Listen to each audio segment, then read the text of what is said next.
ಮೂವರು ಶಾಸಕರ ಮೇಲೆ ಇಡಿ ದಾಳಿ ವಿಚಾರಕ್ಕೆ ಸಂಬಂಧಪಟ್ಟಂತೆ ಬೆಳಗಾವಿಯಲ್ಲಿ ಸಂಸದ ಜಗದೀಶ್ ಶೆಟ್ಟರ್ ಪ್ರತಿಕ್ರಿಯೆ ಕೊಟ್ಟಿದ್ದಾರೆ.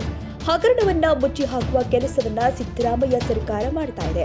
ಪ್ರಕರಣದಲ್ಲಿ ವಾಲ್ಮೀಕಿ ನಿಗಮದ ಅಧ್ಯಕ್ಷರು ಸಚಿವ ನಾಗೇಂದ್ರ ಅವರನ್ನ ಅರೆಸ್ಟ್ ಮಾಡಿದ್ರು. ಬಳಿಕ ಬೇಲ್ ಮೇಲೆ ನಾಗೇಂದ್ರ ಹೊರಗಡೆ ಬಂದು ತನಿಖೆ ನಡೀತಾ ಇದೆ.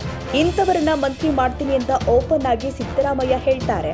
ಸಿದ್ದರಾಮಯ್ಯ ಹೇಳಿಕೆ ನೋಡಿದ್ರೆ ಹಗರಣಗಳ ಮುಚ್ಚಿ ಹಾಕೋ ಪ್ರಯತ್ನ ಆಗ್ತಾ ಇದೆ ಎಂದು ಶೆಟ್ಟರ್ ವಾಗ್ದಾಳಿ ಮಾಡಿದ್ದಾರೆ. ವಾಲ್ಮೀಕಿ ಹಗರಣದಲ್ಲಿ ಓಪನ್ ಆಗಿ ಬೇರೆ ಬೇರೆ ಅಕೌಂಟ್ಗಳಿಗೆ ಹಣ ವರ್ಗಾವಣೆಯಾಗಿದೆ. ಹಿಂದೆ ತಮಿಳುನಾಡಿನಲ್ಲಿ ಬಾಲಾಜಿ ಎಂಬುವರಿಗೆ ಬೇಲ್ ಕೊಟ್ಟರು, ಮಂತ್ರಿ ಮಾಡಿದ್ರು. ಹಾಗೆ ಇವತ್ತಿನ ಪರಿಸ್ಥಿತಿ ಇದೆ. ಇಡಿ ಅಧಿಕಾರಿಗಳು ಮಾಹಿತಿ ಆಧಾರದ ಮೇಲೆ ಎಂಟ್ರಿ ಆಗಿದ್ದಾರೆ. ಇದರಲ್ಲಿ ಯಾವುದೇ ರಾಜಕಾರಣವಿಲ್ಲ. ಲೋಕಸಭಾ ಚುನಾವಣಾ ಹಣದ ವ್ಯವಹಾರ ದುರುಪಯೋಗದ ಬಗ್ಗೆ ತನಿಖೆ ಆಗ್ತಾ ಇದೆ. ಪ್ರಾಥಮಿಕವಾಗಿ ವಾಲ್ಮೀಕಿ ಹಗರಣಗಳ ನಡೆದಿರೋ ಬಗ್ಗೆ ಪ್ರೂವ್ ಆಗಿದೆ. ಪ್ರೂವ್ ಆಗಿರೋದನ್ನ ಸಿದ್ದರಾಮಯ್ಯ ಸರ್ಕಾರ ಮುಚ್ಚಿ ಹಾಕೋಕೆ ಪ್ರಯತ್ನ ಮಾಡ್ತಾ ಇದೆ ಎಂದು ಶೆಟ್ಟರ್ ಹೇಳಿಕೆ. ಸರ್, ಒಂದು ಇವಾಗ ವಾಲ್ಮೀಕಿ ನಿಗಮದಲ್ಲಿ ಸಾಕಷ್ಟು ಭ್ರಷ್ಟಾಚಾರ ಆರೋಪ ಕೇಳಿಬಂದಿದೆ. ತನಿಖೆನೂ ಕೂಡ ಮಾಡಲಾಗಿತ್ತು. ಈಗ ಇಡಿ ಎಂಟ್ರಿ ಆಗಿದೆ ಸರ್. ಅಂದ್ರೆ ಬಡವರ ಹಣವನ್ನ ಏನು ಲೂಟಿ ಮಾಡುವಂತ ಸಂದರ್ಭದಲ್ಲಿ ಕಾಂಗ್ರೆಸ್ ಅದರ ಯಾವುದೇ ರೀತಿ ಅದನ್ನ ಇದನ್ನ ಮಾಡಿಲ್ಲ.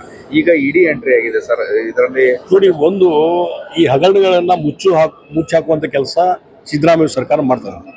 ಎಲ್ಲಿವರೆಗೆ ಆ ಒಂದು ವಾಲ್ಮೀಕಿ ನಿಗಮದ ಅಧ್ಯಕ್ಷರು ಯಾರು ಶಾಸಕರಿದ್ದಾರೆ ಮತ್ತು ಸಚಿವರು ಇದ್ರು, ನಾಗೇಂದ್ರ ಅವ್ರನ್ನು ಅರೆಸ್ಟ್ ಮಾಡಿದ್ರು. ಈಗ ಬೇಲ್ ಮೇಲೆ ಬಂದಿದ್ದಾರೆ. ಇನ್ನೂ ನಡೀತಾ ಇನ್ವೆಸ್ಟಿಗೇಷನ್ ನಡೀತಾರೆ.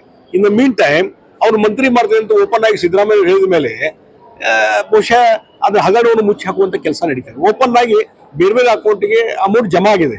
ಇಷ್ಟೆಲ್ಲ ಆದ್ಮೇಲೂ ಇವತ್ತು ಅವ್ನು ಮಂತ್ರಿ ಮಾಡ್ತೀನಿ ಅನ್ನುವಂತ ಒಂದು ಇದಕ್ಕೆ ಹಿಂದೆ ತಮಿಳುನಾಡಲ್ಲಿ ಏನಾಯ್ತು, ಸುಪ್ರೀಂ ಕೋರ್ಟ್ ಬೇಲ್ ಕೊಟ್ಟರು. ಆ ಬಾಲಾಜಿ ಅವನ್ನ ಮಂತ್ರಿ ಮಾಡಿದ್ರು, ಹೇಳಿದ್ರು ಬೇಲ್ ಬೇಕೋ ಅಥವಾ ಮಂತ್ರಿ ಹಾಕಿವೋ. ಹಂಗೆ ಇವತ್ತಿನ ಪರಿಸ್ಥಿತಿ ಅದ. ಅದಕ್ಕಾಗಿ ಇಡೀ ಅವರ ಮಾಹಿತಿ ಆಧಾರ ಮೇಲೆ ಇಡಿ ಎಂಟರ್ ಆಗಿರ್ತದೆ. ಅವರೆಲ್ಲ ಮಾಹಿತಿ ತೆಗೆದುಕೊಂಡು ಮತ್ತೊಂದು ಏನೋ ಇನ್ವೆಸ್ಟಿಗೇಷನ್ ನಡೀತದೆ. ಇದರಲ್ಲಿ ಯಾವುದೇ ರಾಜಕಾರಣ ಇಲ್ಲ ಅಂತ ನಾವು ಸ್ಪಷ್ಟವಾಗಿದೆ. ಸರ್, ಇನ್ನೊಂದು ಲೋಕಸಭಾ ಎಲೆಕ್ಷನ್ ನಲ್ಲಿ ಕೂಡ ಬಳ್ಳಾರಿ ವ್ಯಾಪ್ತಿಯಲ್ಲಿ ಸಾಕಷ್ಟು ಹಣ ವಹಿವಾಟು ಆಗಿತ್ತು. ಈ ನಿಟ್ಟಿನಲ್ಲಿ ಕೂಡ ಇಡಿ ತನಿಖೆ ಮಾಡ್ತಾ ಇದೆ. ಡೆಫಿನೆಟ್ಲಿ ನಾವೊಂದು ಹೇಳಿದ್ರಿ, ಲೋಕಸಭಾ ಚುನಾವಣೆಯಲ್ಲಿ ಏನು ಹಣದ ವ್ಯವಹಾರಗಳಾದವು, ಟ್ರಾನ್ಸ್ಫರ್ ಆಯಿತು ಮತ್ತು ದುರುಪಯೋಗ ಆಯಿತು, ಆ ಎಲೆಕ್ಷನ್ದಲ್ಲಿ ಏನು ದುರುಪಯೋಗ ಆಯಿತು, ಇದೆಲ್ಲ ಇನ್ವೆಸ್ಟಿಗೇಷನ್ ನಡೀತಾ ಇದೆ. ಮತ್ತು ಓಪನ್ ಆಗಿ ಪ್ರೈಮಾ ಫೇಸಿ ಕೇಸ್ ಎಲ್ಲ ಪ್ರೂವ್ ಆಗಿದ್ದಾವೆ. ಇಂಥ ಪ್ರೂವ್ ಆದ ಕೇಸೆಲ್ಲ ಮುಚ್ಚಾಕ್ಲಿಕ್ಕೆ ಹೊಂಟಿದ್ದು ಸಿದ್ದರಾಮಯ್ಯ ಸರ್ಕಾರ. ಈಗ ಇಡಿ ಎಂಟ್ರಿ ಆಗಿದೆ. ಅವರ ಮಾಹಿತಿ ಅನ್ವಯ ಮುಂದಿನ ಕಾರ್ಯಗತ ಮಾಡ್ತಾರೆ ಅಷ್ಟೇ.